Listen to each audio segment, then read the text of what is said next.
The paradox of the helping hand. Why is it that the people we save, the ones we pour our energy, time, and love into, are so often the first to walk away? It begins quietly. A phone call unanswered, a silence where there used to be laughter. One day you turn around and realize that those you once lifted from the depths have vanished into their own distance, and all you have left are the echoes of your own generosity.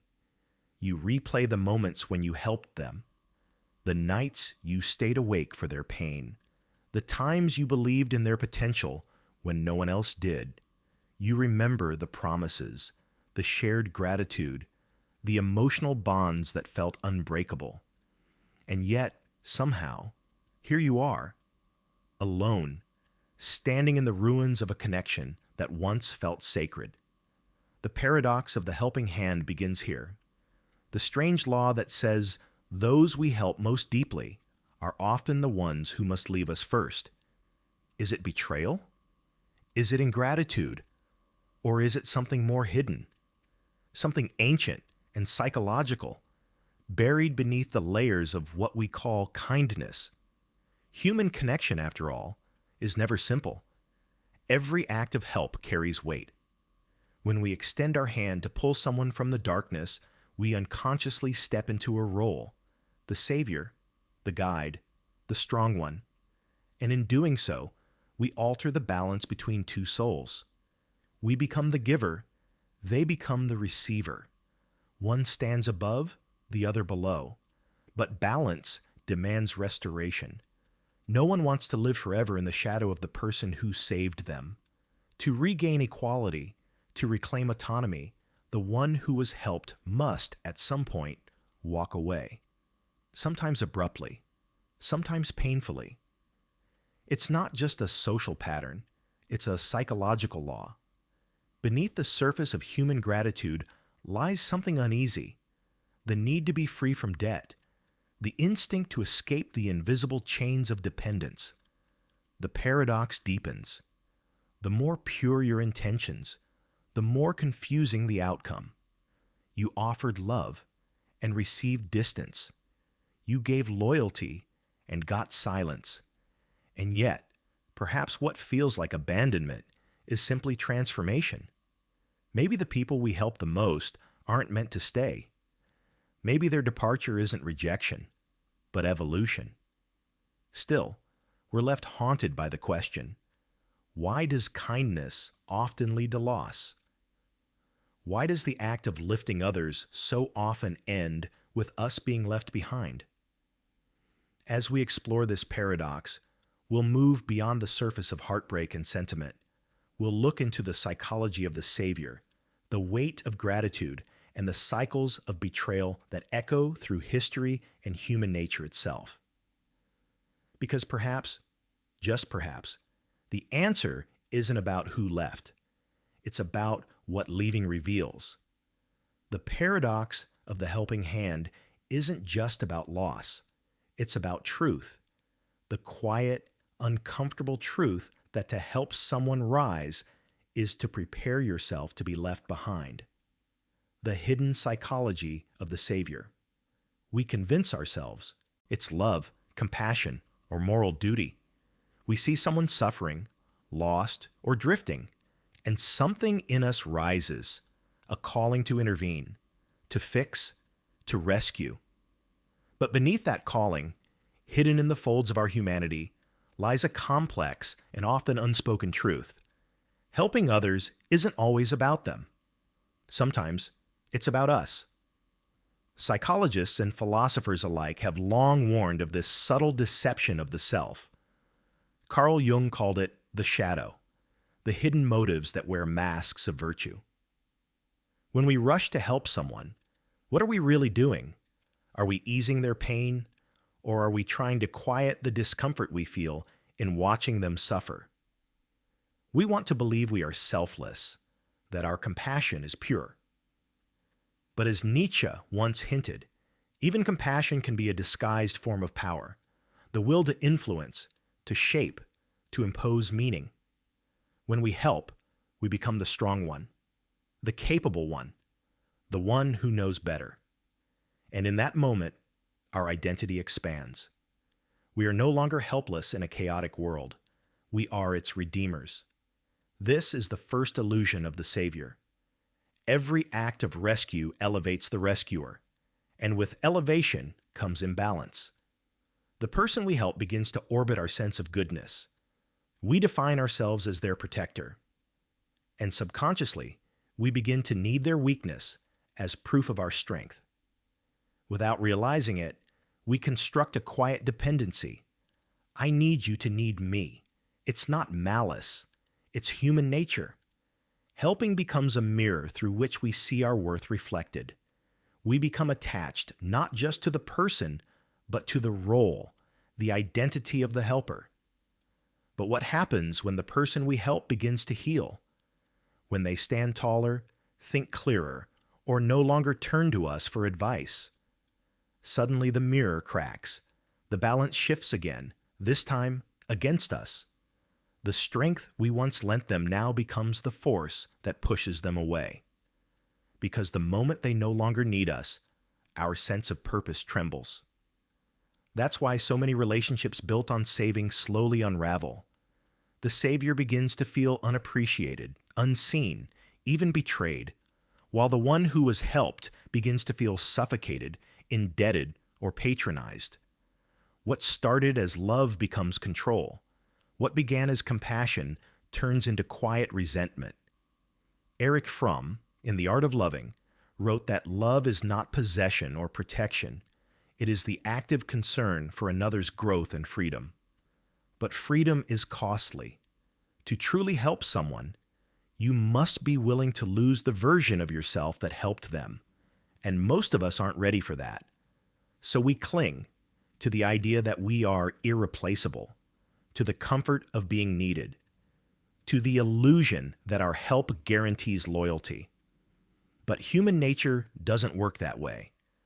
The very moment we lift someone up, we plant the seed of their departure. They must leave, because staying would mean remaining smaller than the one who helped them. There's a cruel beauty to this truth. Our greatest acts of kindness often carry within them the quiet architecture of our own heartbreak. History and myth remind us of this pattern again and again. Prometheus gave fire to humanity and was punished for his gift. Christ healed the masses and was betrayed by those he loved most. The hero, the teacher, the parent, the friend, all discover sooner or later that salvation has a price. Because to save someone is to change them. And once they are changed, they are no longer the same person who needed you. This is the hidden psychology of the Savior. Every act of rescue is also an act of self-erasure. We help to feel whole, but true help demands that we let go of the wholeness it once gave us. The question that remains is not why they left, but why we believe they wouldn't. And to understand that, we must look at the other side of the mirror, the psychology not of the Savior, but of the saved. The weight of gratitude, why help creates debt. Gratitude is supposed to be beautiful, a quiet acknowledgement of kindness, a bridge between hearts. Yet beneath its gentleness lies a paradox that most people never see.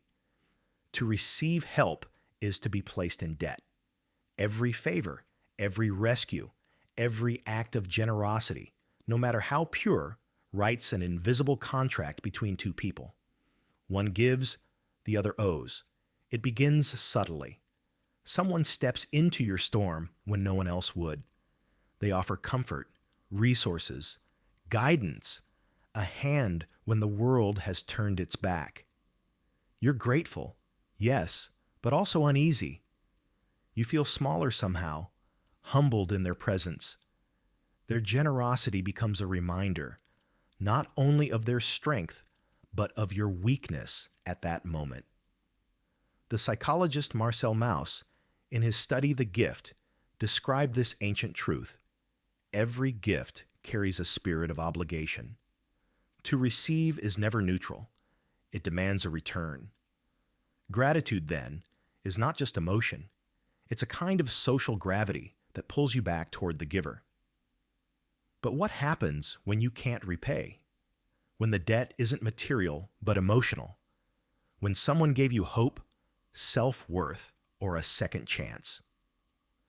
The human mind rebels because deep down, dependency feels like humiliation. We begin to rationalize, to distance, to justify. We say, I didn't ask for their help, or they only did it for themselves. These thoughts are not cruelty, they're defense. They protect our autonomy, our sense of equality.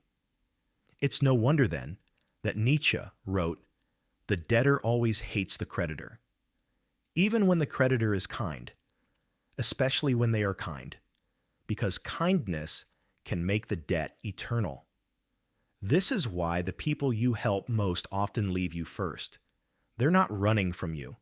They're running from the version of themselves that needed you. Every time they see you, they are reminded of their weakness, their past, their dependency. And so, they escape not from betrayal, but from memory.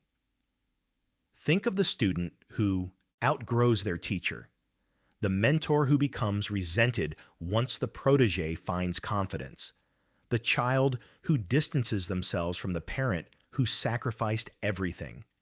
These aren't acts of malice. They are expressions of evolution. To remain grateful forever is to remain beneath. And the human soul cannot tolerate that imbalance for long. The greater the help, the heavier the gratitude. The heavier the gratitude, the stronger the impulse to flee. You can see it everywhere. In history, in politics, in love. Empires that liberate nations often become their enemies once independence is gained. Friends who once clung to you for survival vanish the moment they feel whole again. The very energy of salvation creates a psychological tension that demands release. We are creatures who crave freedom, even from kindness. And that's the quiet tragedy of helping. What begins as connection ends as avoidance. The helped cannot bear the mirror of their past, and the helper cannot understand the silence that follows. Both sides hurt. Both sides are right. But perhaps there's something deeper. A wisdom hidden beneath the pain. Maybe the purpose of helping was never to be remembered, but to be transcended. Maybe the true act of love is to allow someone to forget the hands that once lifted them. Because in the end, gratitude too must die for freedom to live. To help someone, then, is to accept that one day they may look back, not with affection, but with discomfort. And that's okay. It means they've stepped beyond the shadow of your kindness. The paradox continues to unfold. Every gift demands release. Every savior must one day be erased. And when that erasure comes, when the one you helped begins to distance themselves, the question is no longer, why did they leave? It's, what did my help truly mean to them and to me? To answer that, we must widen our lens beyond personal bonds and into the grander scale of history itself, where this pattern repeats endlessly, generation after generation, in empires, revolutions, and civilizations. The betrayal loop. History repeats in every relationship. If you look closely enough, you'll see that this paradox of helping, rising, and leaving is not just personal. It's historical. It's woven into the very fabric of civilization. Every age, every empire, every movement begins with an act of help, a promise of liberation, a vision of something better. And almost every one of them ends the same way: betrayal by the very people who once cried out for rescue. History, in its most human form, is the story of the helping hand being bitten. Consider Julius Caesar, a man who lifted Rome from chaos, restored its order, and was repaid with knives from those he trusted most. Et tu, Brute, was not just a cry of pain. It was the eternal recognition of this law. Those he helped to rise could not remain loyal. because his power, his guidance, his dominance, even if benevolent, had become a cage. Or look to the French Revolution, born from the promise of equality and freedom. The very leaders who sparked it, who bled for it, were devoured by its own citizens. Robespierre, Danton, Desmoulins, men who fought to liberate the people, became victims of the people's hunger for self-definition. The saviors were sacrificed so that the saved could feel truly free. Even religion echoes this loop. The prophets, reformers, and visionaries, those who gave humanity new light, were so often rejected by the very societies they came to heal. Christ was crucified by the same world he sought to redeem. Socrates was condemned by the city he educated. Galileo was silenced by the institution his discoveries sought to enlighten. What ties these stories together is not malice, but balance. When someone helps you rise, their very presence becomes a reminder of your prior dependence. And so, humanity seeks equilibrium, often through destruction. This is the betrayal loop, a pattern of creation, liberation, and rejection. In psychological terms, it mirrors what happens in relationships. A mentor raises a student only for the student to one day surpass and resent the mentor. A parent nurtures a child only to be met with rebellion. A leader inspires followers only to be abandoned when the movement outgrows them. It's not personal, it's archetypal. Hegel described history as a dialectical process: thesis, antithesis, and synthesis. Every idea gives birth to its opposite, and through their conflict, something new emerges. Helping follows this same law. The thesis is the helper, structure, guidance, protection. The antithesis is the helped, rebellion, independence, individuation. And the synthesis is the separation, the creation of something beyond both. So when those we help leave us, it is not necessarily a moral failure. It is the psychological echo of a universal pattern. Evolution requires betrayal. Empires collapse. Ideologies decay. Friendships dissolve. But beneath the surface, something new takes root. An independence born from conflict, not harmony. The most dangerous illusion we hold is that loyalty should survive transformation. Yet history shows us that the very act of helping changes both the giver and the receiver, irreversibly. Caesar's Rome could not exist without his help, but neither could it grow under his shadow. The revolution could not sustain the hands that built it. The student cannot remain forever in the classroom. And so, the same pattern unfolds in our lives. The people we help eventually walk away, not because they never valued us, but because staying would mean denying their own becoming. They must destroy the image of the person who saved them in order to fully live as the person who was saved. We rarely recognize this process as natural, because to us, betrayal feels personal. It feels like cruelty. But viewed through a wider lens, betrayal is just the cost of evolution. The old must be cast off for the new to survive. The helped must separate to find their own strength. The Savior must fade for the saved to be complete. This is why the cycle keeps repeating. In nations, in ideologies, in families, in love. Every generation turns against the one before it. Every movement consumes its founder. Every child rebels against their parent.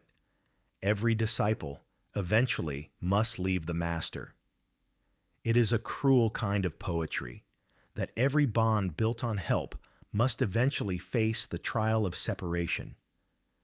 But perhaps that is the hidden beauty of the betrayal loop. It ensures that growth never stops.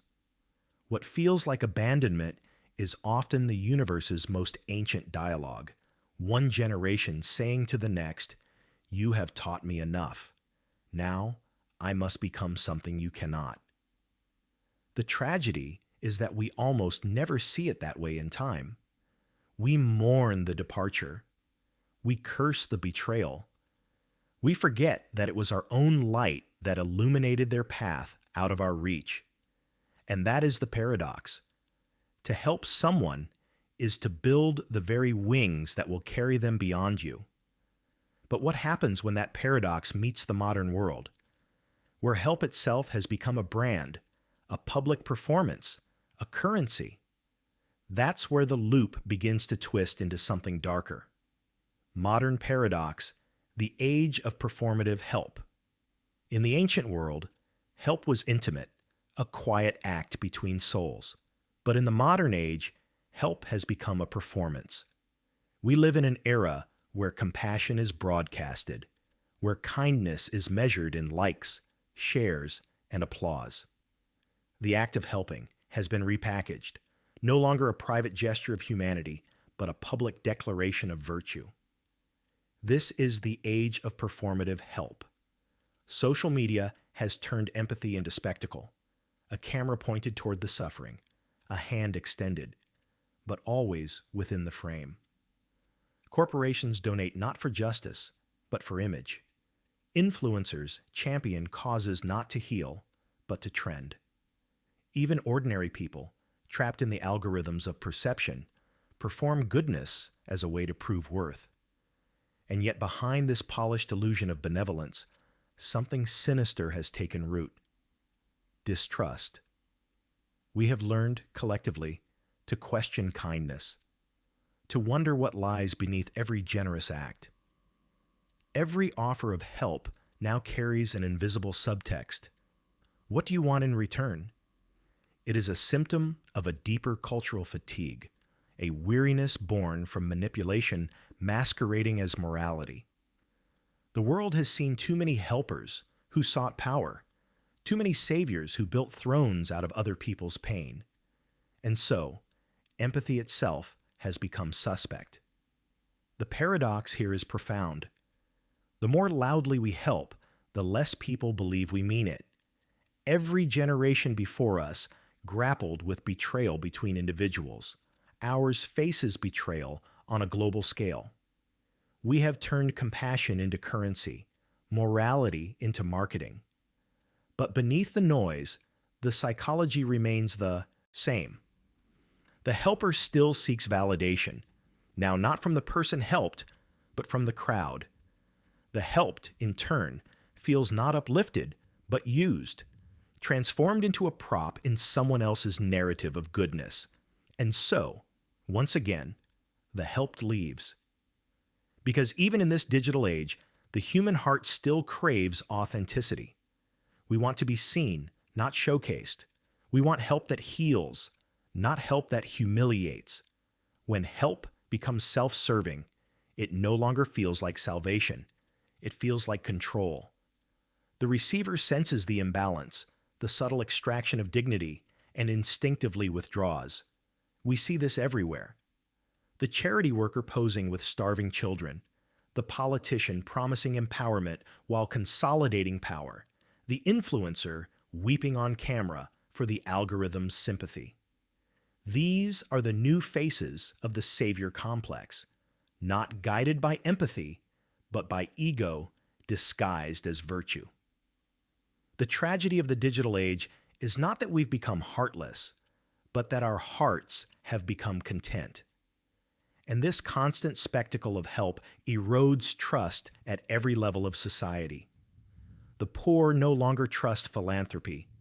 The oppressed no longer trust advocates. Even friends and lovers begin to doubt sincerity, fearing every gesture hides an agenda. It's a slow corrosion of belief, a cultural burnout of empathy. We scroll past tragedy not because we don't care, but because caring feels like a performance we can no longer sustain.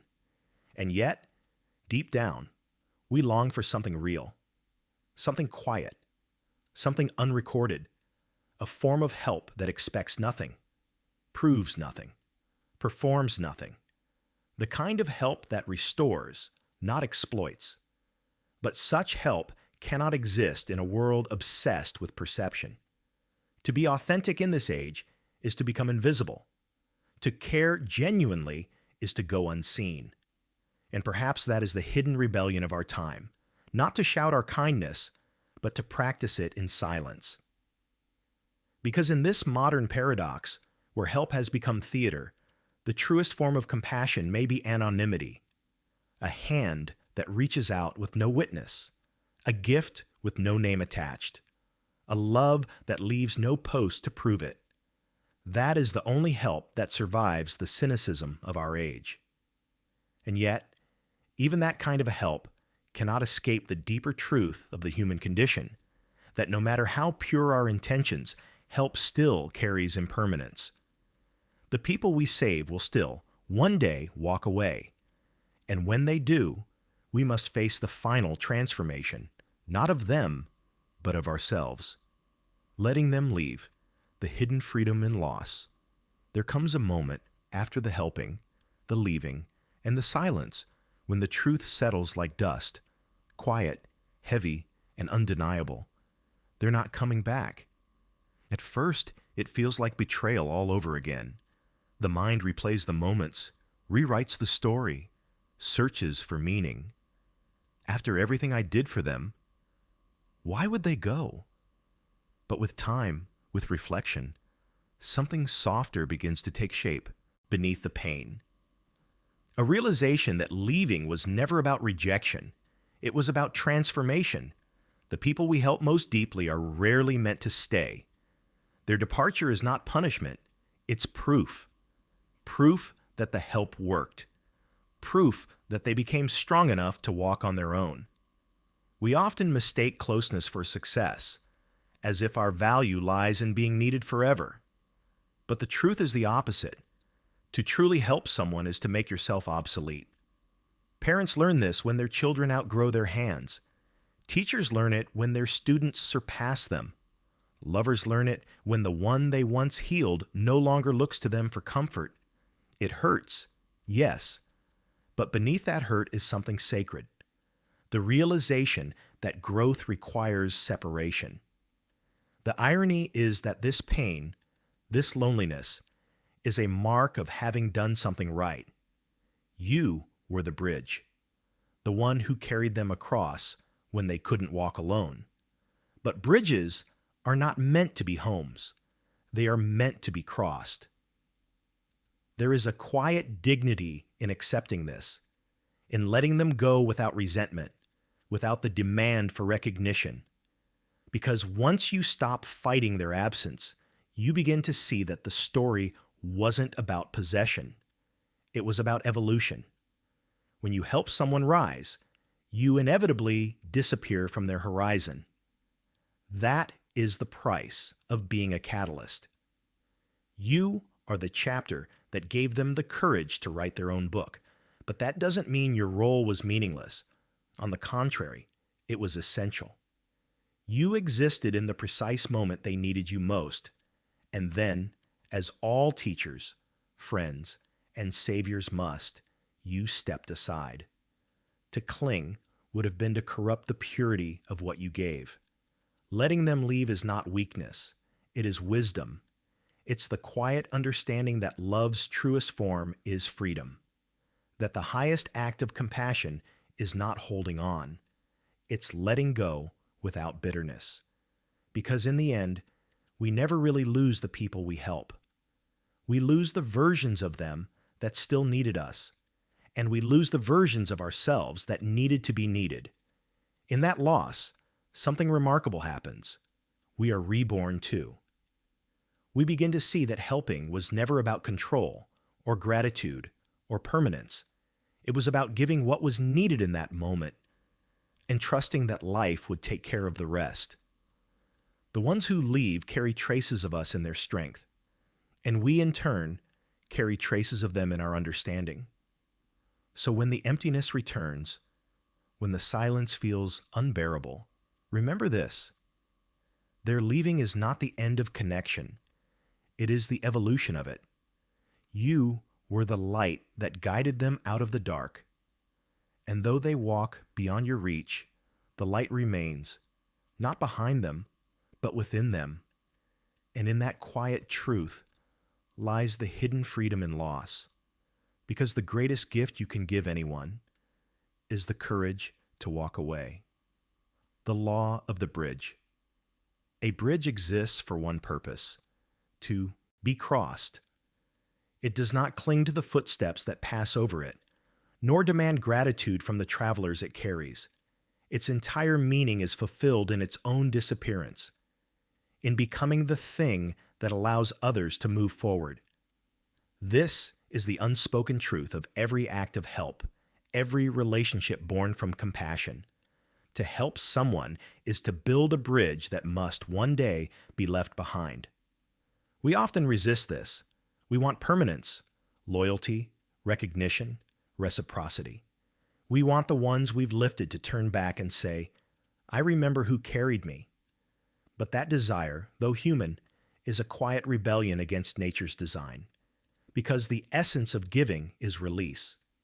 To help is to construct something temporary, a path, not a prison, a moment of alignment between two souls traveling different roads. The people you helped most didn't leave because they forgot you. They left because they finally could.